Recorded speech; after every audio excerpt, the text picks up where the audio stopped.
The most unpopular opinions on Reddit from r/unpopular opinion. There is nothing wrong hating something because it's popular. I think it makes sense when someone develops hate for something because it's constantly brought up all the time. From advertisements, topic of conversations from those around you, even infiltrating your food products, everyday items like clothes. I could think of several franchises that does this. If you feel like it's being shoved down your throat, why wouldn't you find it annoying, which starts developing to hate? I see nothing wrong with that feeling. Hand washing is superior to using dishwasher. I refuse to use dishwasher and find that hand washing with a dish rag is all that is needed to get my dishes clean. With a dishwasher you need to fill it up with dirty dishes. Depending how big the family is, it might be take days. In the meantime your dirty dishes, pots etc. are sitting in the dishwasher. On the other hand, I can wash the dishes by hand right after use and inspect it to make sure it's all clean. It takes me few minutes and everything is clean and I am able to put everything away. Also, many nice plates, glasses are not dishwasher safe and can't be put into the dishwasher. Social media and the internet as a whole made us all basic and monotone. Everyone's got the same ideas. Everyone talks about the same stuff. Everyone has seen the same songs and done the same dances. Everyone knows about obscure audios at which people talk to. Everyone reads the same thing and watches the same shows if they get popular.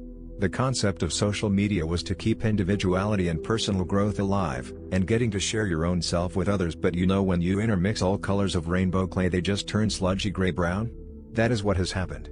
Everyone think they're oh so unique doing this or that, but someone would copy them until everyone's doing the same thing. Every part of the algorithm is designed to make you follow one fixed pattern. And if you don't, you're likely ostracized on those platforms. Now you might be thinking, just don't care about social media, right? But then for how long can you actually do that?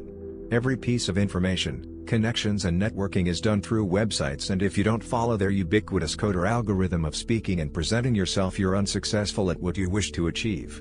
The internet did kill many traditional items, but most of all it killed individuality. Modern gaming has become a joke. When I was a little kid I dreamt of all the amazing games I'm gonna buy when I grow up and have a job.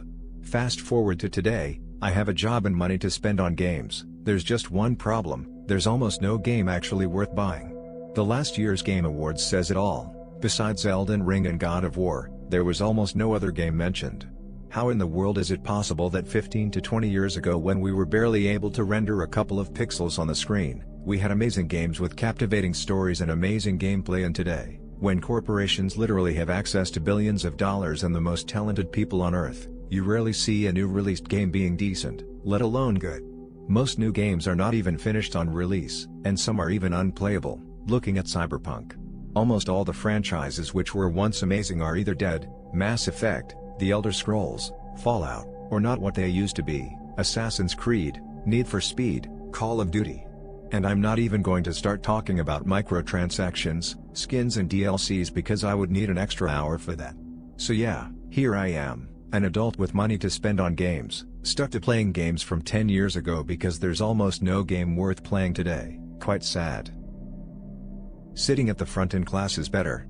I'm gonna preface this by saying it completely depends on your teacher, and if you have had a nightmare teacher, then it's obviously not applicable. Although we hear about them a lot online and stuff, in reality they're very few and far between. Sitting at the front you can easily see the board, and when videos are playing you don't need to start doing acrobatics to see. If you want to sit at the back to talk, then fine, but odds are that the teacher hears you and is regardless letting you talk, so you could do it at the front. Sitting at the front, you can talk to teachers about anything and really just get to know your teachers. Classes become much more enjoyable when you're actively happy to see your teacher, since they're more like a friend. You're also less likely to get in trouble with them, and when you do, they usually take it a bit light. At least in my experience that's true. Also, sitting at the front the teacher is right there, and so if you're ever stuck you can easily ask for help, opposed to sitting at the back where you have to put your hand up for minimum 5 minutes before they see and acknowledge you. Yes, at the back you can sleep and talk and eat, and if that's what you want to do then fair enough, but I can almost guarantee you your teacher knows and they're just not saying anything. You couldn't do it at the front, sure, but easily still in the middle. Europeans are the same as Americans when they travel. I used to think Americans were super loud and rude when traveling because I was always told that. But now that the borders are opening up, a lot of Americans and Europeans are traveling to Japan. When I am out in public they have the same mannerisms. The only difference I notice is that some Europeans are loud, even louder than some Americans are, They are both the same amount of polite that I've seen so far and act pretty much the same. I love flying long flights. Tomorrow I'm heading to Clax, Los Angeles, Tinsa, Auckland, 12-hour flight, and I'm excited. I would say I'm more excited going on a B777 than actually being on vacation. There might be some bias in this, haha. I'm a huge aviation fan, and I'm a big fan of the B777, so this is a dream come true in my opinion.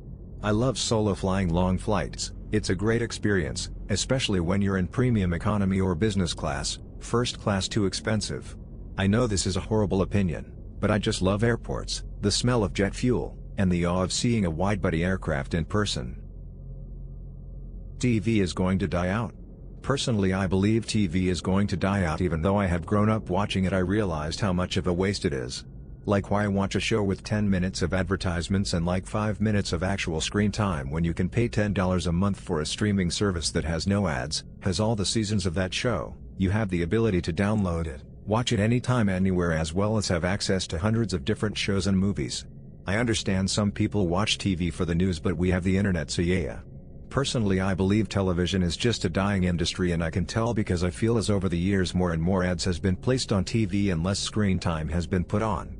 Eventually television will just be filled with ads. Banks are essential and should have hours that reflect such. Let me preface by saying, I know these people have families, they deserve time to celebrate holidays and have a day off as well. Most banks are open 9 to 4 on most weekdays.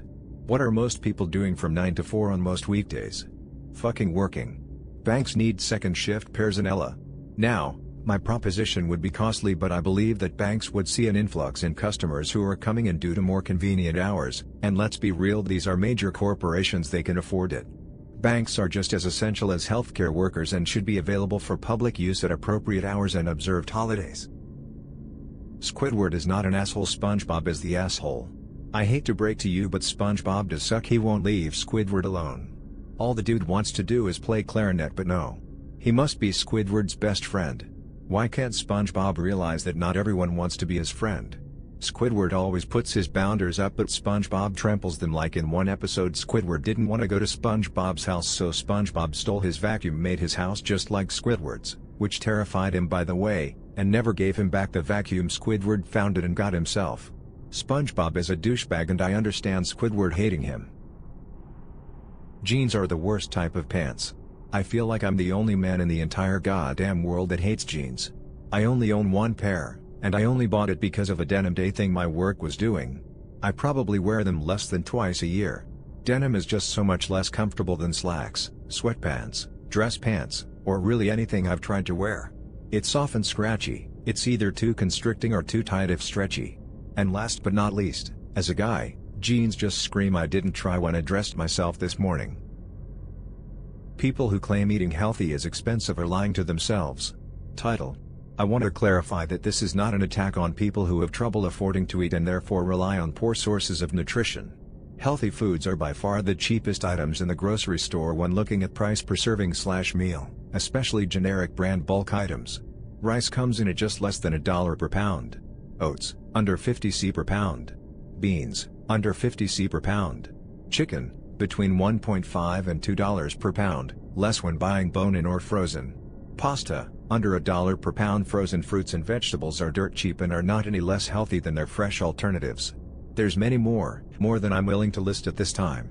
For just my basic foods, I spend roughly $45 a month, and that's for 4 meals a day, large portion sizes. Granted, my grocery bill is somewhat higher because I'll spend money on sauces, seasonings, or just splurge and buy something expensive. My point for this is that I regularly see people use money as an excuse for why they eat junk. In my opinion, it shows that they are actually privileged, because they clearly don't need to look at price tags or spend time comparing price per serving. Furthermore, I want to say that healthy foods are available at stores other than Whole Foods or other highly priced organic stores. Those stores are overpriced because they're intentionally marketed to wealthy soccer moms or granola people who think that paying more for organic makes them healthier. They're good if you're looking for some niche produced product, but those are usually quite expensive. Coffee is so overrated. Black coffee on its own really doesn't taste that good.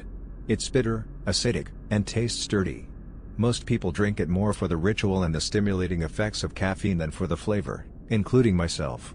And those who enjoy the taste of coffee have masked it with sugar, milk, and other artificial flavors so much as to render the original taste nearly imperceptible. And, after guzzling down a cup or two, if you didn't eat or drink anything beforehand or immediately after, the acidity is widely known to upset your stomach and make you feel gross the remainder of the day. While caffeine obviously gives you energy, it doesn't seem to ever last as long as you want it, or it goes far too long, making it impossible to sleep at night. And is caffeine really worth the addiction that comes to it, where people feel terrible if they hadn't consumed it or can't be bothered until they have their coffee, going so far as to make a coffee addiction a personality trait? Fellas, being addicted to a stimulant and not functioning properly without it is not a good thing.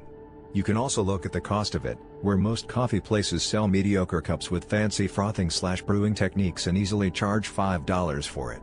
Compound this with the fact that most of these places don't even grow the beans sustainably, wasting tons of vital resources and actively contributing a big part to climate change while exploiting less fortunate individuals in other countries, meaning the real profit goes to the companies allowing this. Let's be honest with ourselves and uninfluenced by pop culture, agreeing to say that coffee is totally overrated. Flip-flops/sandals/slides are horrible pieces of footwear. The amount of people that I see wear these as normal everyday footwear is almost disturbing. Flip-flops and sandals are solely meant for the beach only, that's it. You wear those instead of normal shoes because you don't want them filled with sand. Wearing them in public at any other time is kinda disgusting. You're just inviting all of that dirt onto your feet. People who wear slides are not much better off. They're just ruining their socks instead. Slides are literally just rubberized house shoes. They're meant to be worn inside. TLDR, wearing any of these out in any public place, except the beach, is just dirty. You're trapping dirt under your feet. Thank you for listening to another episode of Tales of Reddit.